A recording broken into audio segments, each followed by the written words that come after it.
Well, the commentator at Molineux is Peter Brackley. Goodman hovering with Atkins and Ferguson, who maybe will have a crack at goal from here, the number 8. This is Darren Ferguson. He's hit it well! What a superb free kick from Darren Ferguson. Goodman climbed well. That was Emblem and a chance for Steve Ball. It's to the Wolves.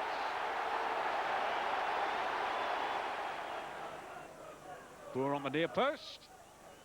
Stow didn't really get a clean fist at it. Driven back in by Remmel, and it went in off Keith Curl. And Southend are back in the match at 2-1. Here's the corner. Taken by Ferguson. Goodman couldn't reach it. In goes Smith. Chance for Atkins.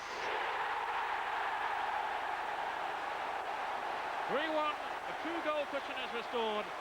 Mark Atkins with his second goal in successive games.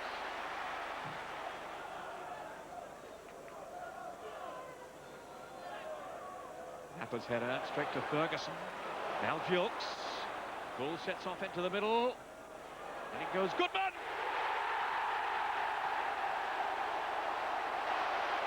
Terrific header from Don Goodman.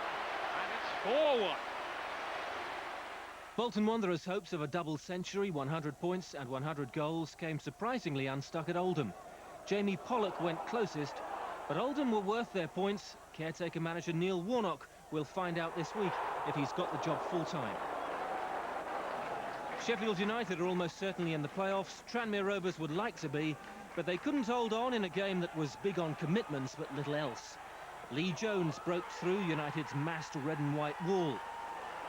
But Howard Kendall's side muscled their way back into it. 5 minutes into the second half, Jan Fjutov spun, Eric Nixon spilled, and Dane Whitehouse gratefully accepted the gift. 22,000 watched the East Anglian Derby on Friday night, and they saw Ipswich maintain their excellent form. Steve Sedgley, switched from defence to midfield, was outstanding, and from his pass, the Argentine Maurizio Taricco swept Ipswich into a lead. They doubled it just before half-time. The Norwich defence dallied under the up and under, and Paul Mason punished them, perhaps ending Norwich's promotion hopes, but Ipswich have taken a huge step to the playoffs.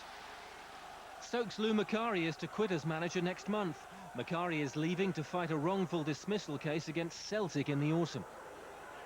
I thought the case would be over in June because we were scheduled to go back in June. It's been put back to September, which is 5 weeks now in September.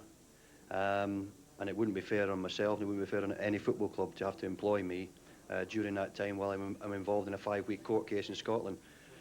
Apart from needing to win the case because I'm determined to do it, and I think you know I'm a determined fella, the costs if I don't are quite astronomical. If I lose the case, it's serious money.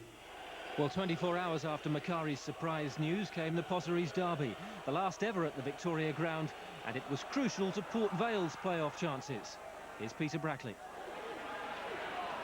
Beeston to Sheeran. Still Sheeran, it took a deflection, and it's gone in! Stoke have the lead. Sheeran will claim it, a wicked deflection.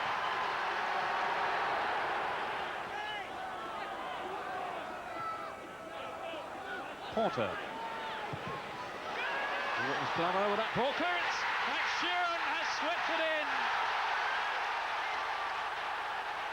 Danny Maddox and John Spencer were Queen's Park Rangers match winners at Main Road.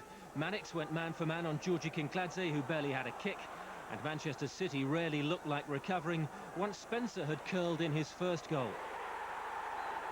The tiny Scot was just too sharp for City's ponderous backline.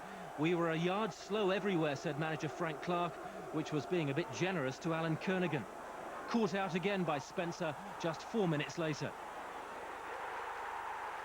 And City's heaviest defeat since Clark took over was capped by more dreadful defending. For some reason, Kernaghan expected goalkeeper Tommy Wright to clear, so in darted sub Steve Slade to round off a result that gives QPR fresh promotion hope. Portsmouth manager Terry Fenwick blamed this setback firmly on the match officials. When Stuart Balmer turned to cross, Portsmouth expected the offside flag to go up, Instead, Mark Bryce headed his first goal for Charlton. Fenwick's side did recover from that within 60 seconds. Barmer and his defence were slow to react, allowing the ever-alert Paul Hall to swoop. But Portsmouth couldn't cash in on their possession, and that ploy of pushing out for offside backfired again, enabling Bright to loop in his 200th career goal. At the Manor Ground, there was a typical passion and commitment in this derby match. From Oxford, once again Swindon Town were awful, unable to lift themselves in a dreadfully one-sided first half. Martin Aldridge bravely toe-ended in Bobby Ford's cross, and the young striker created Oxford's second just after the half hour. From his cross, substitute Stuart Massey wasn't closed down, a basic defensive error that meant the Swindon keeper Fraser Digby had absolutely no chance. At the McAlpine Stadium, two suffering sides put their suffering supporters through a rather tedious afternoon. But Huddersfield goalkeeper Steve Francis did all that was asked of him to keep it at 0-0. Grimsby manager Kenny Swain gave the V for victory sign before this match, and his players responded to that rallying call with a slick, confident performance and two fine goals. The first from Nicky Southall, and the second to go with their dominance from Tommy Widdrington. Again, neat football made it possible, and Widdrington's shot was too good for Steve Mortone.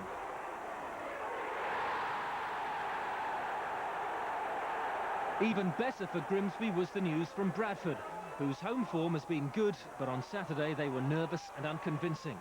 Twice teenager Andy O'Brien had the chance to clear, but his dithering was punished by Paul Devlin. There was a siege mentality in the second half from Bradford, but they eventually ran out of steam 5 minutes from the end, when Paul Furlong bundled in Birmingham's second.